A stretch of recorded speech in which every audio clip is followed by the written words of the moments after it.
Dans l'ombre on se levait, prêt à tout briser. Chaque combat, chaque chute on les a domptés. Le ring est notre royaume, notre feu sacré. BWE, c'est l'heure de tout exploser. BWE, on est né pour dominer. BWE, personne peut nous arrêter.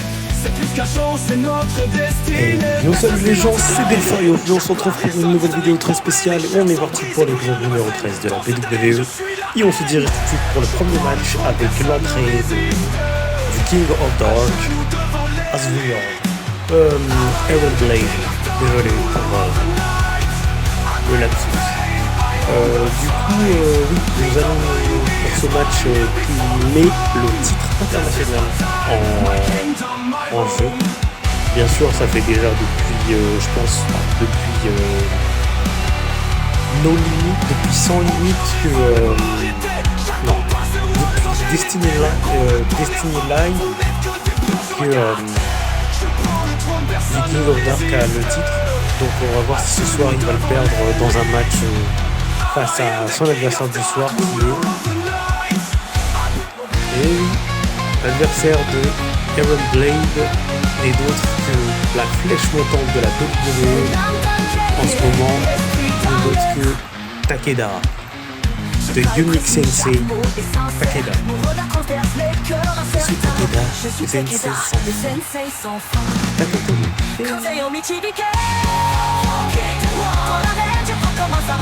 honnêtement, je pense que c'est l'une des superstars les plus rapides depuis peut-être Théa, mais il est très bonne et tout le monde l'aime beaucoup.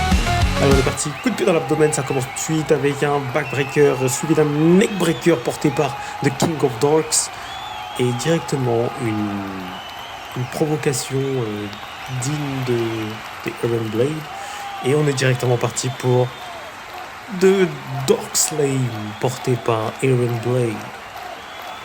Nous avons Takeda qui sort à l'extérieur du ring pour éviter de peut-être se manger un finisher un bro kick complètement raté et la cible qui est complètement ratée pour The King of Dark. L'entrée Takeda remonte dans le ring et nous fait un backflip. Le missile dropkick qui est complètement esquivé par Takeda et aussi l'esquive de King of Dark et la balayette portée par Aaron Blade qui se met dans le coin, il tente le tomber, et ben non, dégagement directement de son adversaire, ou le contre de Takeda qui attrape son adversaire et qui est parti pour le Frankenstein, il a directement le tomber, et aucun, ni un, ni deux, rien. La projection, et le bon kick qui est complètement raté, le bon kick qui est esquivé par Takeda. Attention, le coup de pied dans l'abdomen, on est reparti encore une fois, le backbreaker et le neckbreaker. Et encore une provocation par The King of Dark sur Takeda. Et on est reparti pour un deuxième Dark Slave. C'est vraiment incroyable. Et maintenant, il appelle le soutien des ombres. Et il est parti pour The Stone Age. The Stone Age qui est... Ah ben non, j'envoie backbreaker. Du coup là on se retrouve à l'extérieur du ring. Il tente de faire The Stone Age à l'extérieur du ring, ce qui ne marche pas. Il remonte dans le ring Aaron Blade. Takeda le rejoint. Et on est reparti. Cette fois c'est The Black Slave. The Black Slave qui est porté directement par The King of Dark. Il ramène son adversaire au milieu du ring. Il monte sur la troisième corde.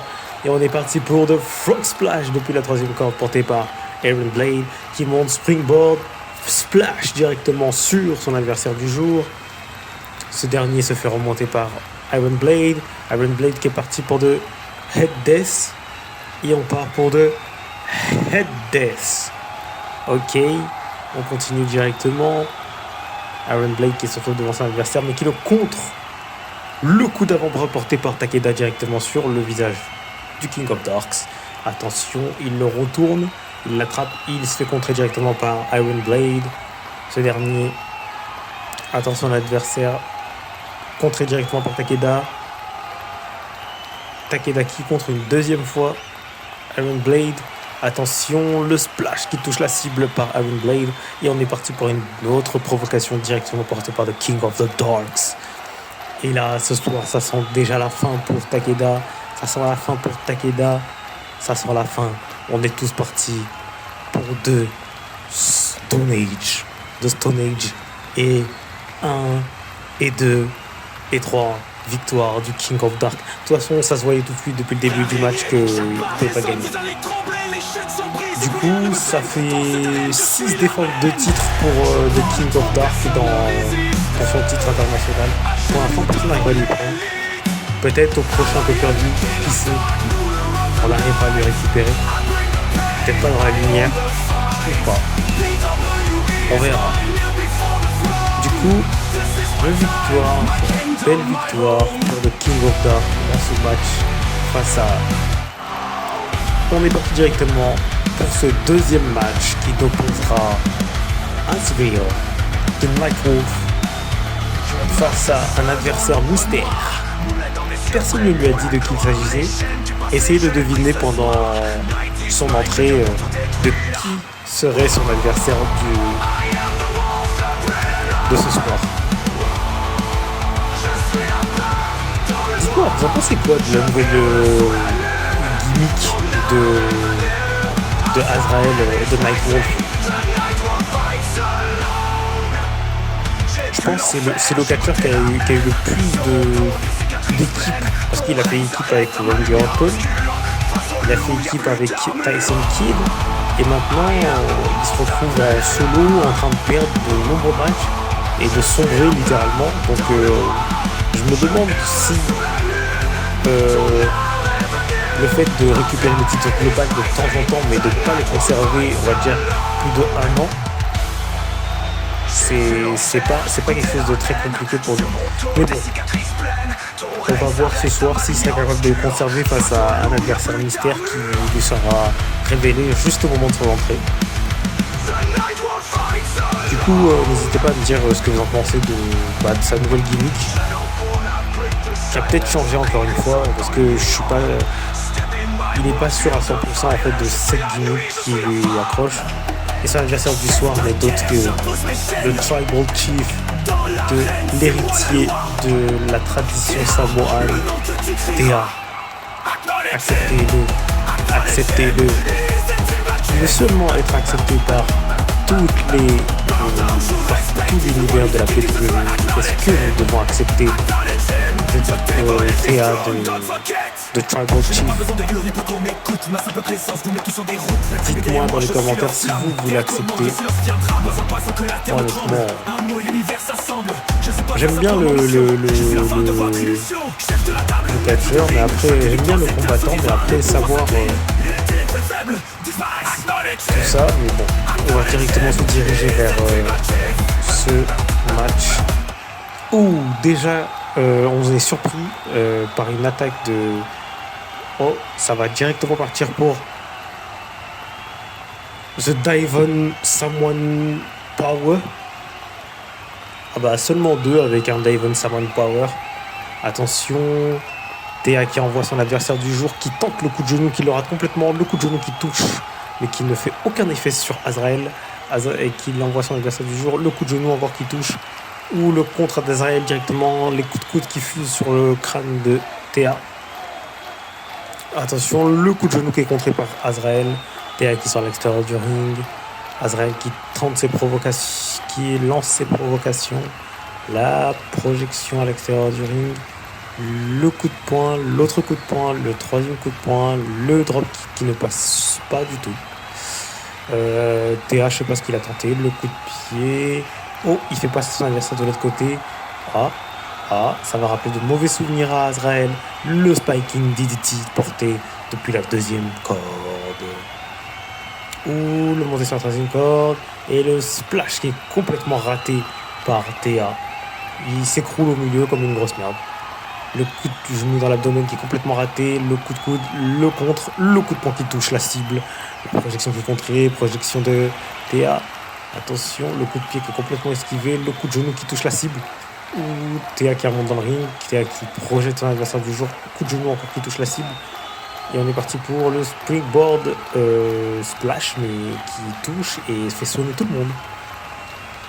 La montée sur 13e corde et il y va. La descente du coude sur le crâne de Azrael. Les provocations. Il lui demande de se relever. Il lui demande de se relever. Pourquoi donc? Ah, il se dirige de l'autre côté. Il sort à l'extérieur du ring. Il remonte dans le ring. Qu'est-ce qui se passe? Le coup de genou qui est complètement esquivé par Azrael. Le coup de genou dans l'abdomen. Et ben non, contré directement par Azrael derrière. La projection d'Azrael qu'envoie Thea dans les cordes. Le dropkick qui est esquivé par Azrael. Le deuxième dropkick qui touche la cible. Qui touche réellement la cible. Et c'est reparti pour sûrement un deuxième diving elbow. Et oui, il lui demande de se relever. Pourquoi donc? Le coup de genou qui touche la cible. Le coup de pied dans l'abdomen. Et on est parti pour... Boum! Le reverse kick. Assisté avec la main, bien sûr. Thea qui se relève, qui va à son adversaire, qui le projette dans les cordes, qui l'attrape et le surplacement d'hanche. Montée sur 3e corde et on est parti pour la descente du coude directement qui touche la cible. Et on est parti, attention. Azrael qui titube, qui voit pas du tout ce qui se prépare. Et le spear porté par Thea directement sur son adversaire du jour. Et ben non. Ouh. Il l'a fait sonner, on repart pour une deuxième fois, il l'a pas vu venir et ça repart pour un deuxième spear. Je pense honnêtement là il est découpé, hein. C'est terminé tout ça. Ça sent pas bon du tout. Allez, The Someone Diving Spirit, c'est fini. The Someone Diving Power, c'est terminé. Et 1, et 2, et 3 victoires de Thea dans ce match incroyable entre lui et Azrael. Mais Azrael n'a pas réussi à conserver ce titre qu'il a récupéré il y a littéralement une semaine. Donc c'est compliqué. Et Thea a réussi à avoir son premier titre majeur à la WWE. Ça faisait un moment qu'on attendait ça et honnêtement, il le mérite. Il le mérite à fond. Question, est-ce que vous allez l'accepter vous aussi en tant que membre de l'univers? On est parti pour ce Elimination Chambers pour le titre World de la WWE. World Heavyweight de la WWE qui opposera 6 catcheurs qui ont été choisis préalablement. Cody Rhodes, Tyler Ring, Rey Mysterio, Vance Archer, Undertaker et CM Punk. Pour l'instant, on a un début bien sûr qui commence toujours avec 2 catcheurs et du coup là, ça commence très bien pour Tyler Ring qui malmène littéralement le jeune Cody Rhodes, mais les deux ont dans 10 secondes, 8 secondes, dans pas très longtemps, nous allons avoir l'entrée d'un troisième participant dans ce ring et le dropkick qui touche la cible. Mais de qui il s'agit? Attention, Undertaker qui rentre directement dans le ring. Je pense que ça va commencer à devenir assez compliqué pour tout dire. Le tomber directement sur Cody Rhodes, mais honnêtement, si ça se termine comme ça pour Cody Rhodes, c'est vraiment pas bon. Et ben non, défaite de Cody Rhodes. Ouh, le swinging DDT qui touche la cible et qui fait saigner notre bon vieux CM Punk. Ne me dis pas que CM Punk va se faire... CM Punk a été éliminé par The Undertaker. Ouh, le zigzag porté sur Undertaker par Tyler Ring. La technique qui touche le dos de Vance Archer. Attention, Vance Archer qui attrape le genou. Ouh, qui tord les... Oh, qui se fait contrer cette fois par... Attention, Tyler Ring qui est envoyé à l'extérieur du ring par The Undertaker. Et le coup de poing qui fonce sur le crâne de Rey Mysterio qui s'est fait saigner par Vance Archer, qui se fait contrer par Rey Mysterio. Et le coup de genou qui touche la cible et qui touche bien sûr. Oh, le splash qui touche la cible, mais Vance Archer était debout. Oh, le flashback porté directement par Tyler Ring. Ouh, l'un d'autres flashbacks portés directement par The Tyler Ring. sur Undertaker. Et le splash qui est porté directement par Rey Mysterio sur Vance Archer. Et le zigzag sur Vance Archer. Le coup de pied directement de Undertaker sur Vance Archer. Et le DT et le flashback sur The Undertaker qui le fait signer directement. On a Tyler Ring qui sort à l'extérieur du ring. Tyler Ring qui attrape l'Undertaker. Attention, de Swag Bastion. Ou encore la queue du dragon. Pour certains qui veulent de Swag Bastion ou la queue du dragon, ça veut voir.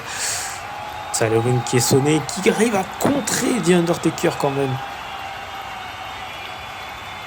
Ouh, attention, on est parti pour The Shining Boss. The Shining Boss porté par Tyler Ring qui se fait contrer par Rey Mysterio qui dit eh ben non, ça sera pas pour aujourd'hui mon ami. Le contre encore de Rey Mysterio, le coup de genou qui touche pas la cible, l'Atemi qui se fait contrer par un coup de genou et le passement. On envoie Rey Mysterio à l'extérieur du ring pour aller danser la samba là-bas. Et on est parti. Et oui, on fait descendre le gérant là. Et là, ça part tout de suite pour The Light or Light, directement porté par. Mais non, Undertaker s'est fait éliminer. Undertaker est éliminé. Donc là, nous avons peut-être un nouveau champion qui va être couronné ce soir entre Tyler Ring, Vance Archer et Rey Mysterio. Le coup de poing qui fut sur la crâne de Vance Archer. Vance Archer qui se fait attraper, projection dans les cordes. Le coup de genou qui touche Rey Mysterio. Ce dernier, Vance Archer qui se fait attraper. Boum, qui se fait envoyer au sol par Tyler Ring. Tyler Ring qui est là, qui attrape. Attention, Rey Mysterio qui tente de tomber. Et 1, et 2, et seulement 2. Tyler Ring arrive à se sortir de ça. Attention. Rey Mysterio, Vance Archer, Tyler Ring en profite pour faire une provocation, un petit backflip. Et nous avons sûrement le coup de poing qui allait toucher la cible et le coup de poing qui touche la cible ou le coup de pied dans l'abdomen directement porté par Rey Mysterio qui réessaye et le descend de la mâchoire. La projection, swag ou la queue du dragon plutôt. Directement porté sur Vance Archer et regardez, c'est une collaboration en équipe. Il le laisse faire un splash et directement le tomber derrière. Oh non, Vance Archer va se faire éliminer comme ça. Vraiment, les deux cherchaient juste à avoir un match à deux. Là, on se retrouve avec les deux prétendants au titre World Heavyweight de la PWE. Ouh, le Hurricane qui touche et qui envoie. Attention, Tyler Ring, l'Atemi, il a placé Rey Mysterio et là on part tout de suite pour The Light or Light et c'est fini. Attention, peut-être il va être le premier, il va être le nouveau, et oui, nouveau champion WWE, Tyler Ring. Il mérite vraiment. Il faisait partie des deux du début. Il a tout donné, il a vraiment tout donné pour réussir à aller jusqu'à où il est arrivé maintenant. Honnêtement, c'est juste incroyable de se dire que The Big Boss Tyler Ring est devenu le nouveau champion World Heavyweight de la PWE. Vraiment, ça montre que tout est possible. Il était l'ancien champion détenteur du titre international et maintenant il a un titre majeur, le titre World Heavyweight. Et maintenant, on accueille une nouvelle tête de la WWE, God of Gold, Queen. Pour ceux qui suivaient avant la SWE, c'était le leader de la Gold Foundation qui a peut-être refondé dans cette fédération. Et là, nous avons l'arrivée de Queen.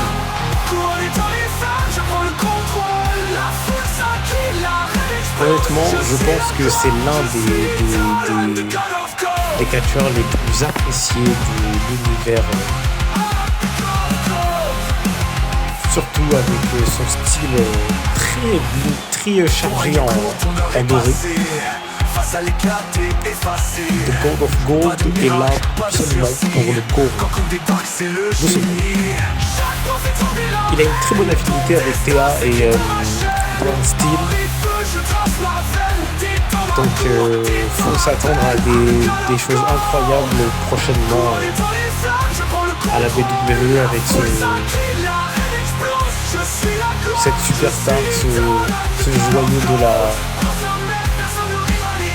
monde du catch. Et ce soir, il est face à MVP pour commencer dans ses débuts. Ou directement, il a fait passer par-dessus la troisième corde. Et il est parti springboard. Il a tenté vraiment de toucher. Ouh, encore raté Queen, encore raté.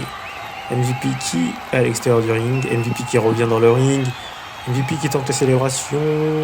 Ouh, c'est vicieux ça. Ouh, qui se fait directement avoir sur son moonsault qui tentait. Bien sûr, son airborne encore. Ouh. Le coup de coude, le coup de poing qui touche la cible. Et Queen qui sort à l'extérieur du ring. Queen qui dit aux gens d'arrêter de parler. Et on a MVP qui provoque à l'extérieur du ring. Queen qui fait un backflip. Et Queen hush.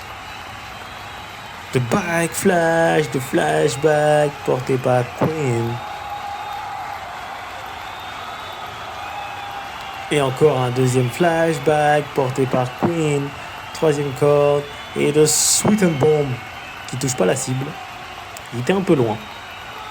Je pense honnêtement. Il est sorti à l'extérieur du ring. Il arrive. Le coup de genou dans la bouche directement porté par Queen qui lance un deuxième backflip. Attention, l'adversaire se lève. Il se fait contrer. Il se fait projeter dans le coin. MVP le retourne. MVP le fait montrer sur la troisième corde. Queen se retourne et Queen attrape sa tête et de overcast directement porté par Queen. Queen qui est là. Queen qui fait des trucs de base qu'on ne devrait pas faire. Attention, il se fait contrer directement par MVP. Queen qui se fait projeter par MVP dans les cordes. Ce dernier résiste. Ouh. Queen qui dit aux gens d'arrêter de parler, de me laisser se concentrer. Ouh, le coup de pied dans le genou pour arrêter complètement l'adversaire. Ouh, oh là là, le Gordon Savate kick. Oh là là. C'est fini. Stop kick. Il lui a mis un stop kick d'anthologie. Et là, on part pour de back gold. Terminé. Je pense pas que MVP pourra se relever. 1 et 2 et 3 victoires. Première victoire en solo du Gold of Gold Queen. Je pense honnêtement que le catcheur du roster devrait faire très attention à celui-là. Il était quand même leader d'une équipe plutôt dangereuse à la WWE. Et pour ceux qui peuvent poser la question, certains catcheurs de la FWE viendront venir là. Et nous allons enchaîner directement avec le prochain match qui opposera le nouveau au look de Braun Steel et la nouvelle vie. J'aime bien. Je sais pas ce que vous en pensez, moi j'aime bien. Ça change. De le voir comme ça fait bizarre, mais ça change. Honnêtement, j'aime bien. C'est pas pour être truc, mais j'aime beaucoup. Je pense que Braun Steel va vraiment aller chercher le titre de Tyler Ring ou peut-être un autre. Mais ce soir, il a un match très intéressant face à quelqu'un qu'il n'aime pas du tout. Il ne s'apprécie pas du tout, les deux là, William Regal et Braun Steel. Les deux s'aiment pas. Il y a quelque chose qui va pas entre les deux, mais je sais pas trop ce que c'est. Je pense que c'est quelque chose d'ancien, d'ancré. Il y a dû avoir quelque chose entre les deux, mais bon. Revenons directement au match. Alors ça commence déjà avec un boum Beast Punch porté directement par Braun Steel. Et encore le contre où on voit que il fait son poids, le Braun Steel. Et William Regal a un peu de mal. Ah, regarde-moi comment Braun Steel a soulevé William Regal. Attention, par contre, la German Suplex directement portée par The Beast. Braun Steel, projection dans le coin, dans les cordes, et le coup de poing qui touche la cible. Et le coup de pied qui fait passer par-dessus la troisième corde. William Regal qui remonte dans le ring. Et la corde à linge sec qui envoie William Regal au sol. The Beast l'attend encore. Projection qui est complètement contrée. Ce dernier se fait contrer par un belly to belly over the head suplex. Le dropkick de Braun Steel qui voulait toucher la cible. Et le deuxième qui touche la cible. Attention, on part pour la German suplex. Et une deuxième. C'est pas pour les provocations. Le coup de poing qui est contré. William Regal qui attrape son adversaire. Et le coup de coude qui touche la cible. Le coup de pied. Le contre de William Regal qui laisse. Le coup de pied dans l'abdomen. La projection de William Regal. Et ben non, belly to belly over the head suplex directement porté par The Monsters, The Beast, Braun Steel. Et la German suplex. On ne laisse pas respirer le vieux. Et encore la provocation. Une autre provocation. Attention. Et maintenant le contre de William Regal qui contre directement l'envie ou la possibilité. Oh, et ben non. William Regal contre et le backbreaker directement dans les côtes de Braun Steel. Ce dernier ou dans les cordes ou l'étranglement avec les cordes ou l'étranglement avec les cordes. Et il le fait passer de l'autre côté avec les cordes. Ouh là là, ça sent pas bon. Et le surpassement par-dessus la hanche portée par The Beast. Et on a R-Truth qui est à l'extérieur du ring. Parce que dernièrement, R-Truth a quelque chose a une petite rivalité avec William Regal aussi. Et ce dernier galère à envoyer son T-bone suplex sur Braun Steel. Braun Steel qui est énervé, c'est bon, il en a marre. Il va en finir une bonne fois pour toutes. C'est terminé pour William Regal. The Beast bomb. And it's over. Et 1, et 2, et 3 victoires du monstre de la WWE, Braun Steel. Honnêtement, je pense que c'est l'un des catcheurs les plus dangereux de cette fédération. Et je pense que la nouvelle version de Braun Steel va peut-être réussir à aller chercher les hauts sommets de la WWE. On verra ça dans les prochains épisodes. Je vous remercie d'avoir suivi l'épisode 13 de la WWE. Vous aurez une vidéo récapitulative pour le prochain show. Le prochain show qui sera très lumineux. Et je vous remercie. C'était Delpha. Et n'oubliez pas d'abonner, de liker et de partager. Et double slash. Personne peut nous arrêter. C'est plus qu'un show, c'est notre destinée. Personne signe entraînement.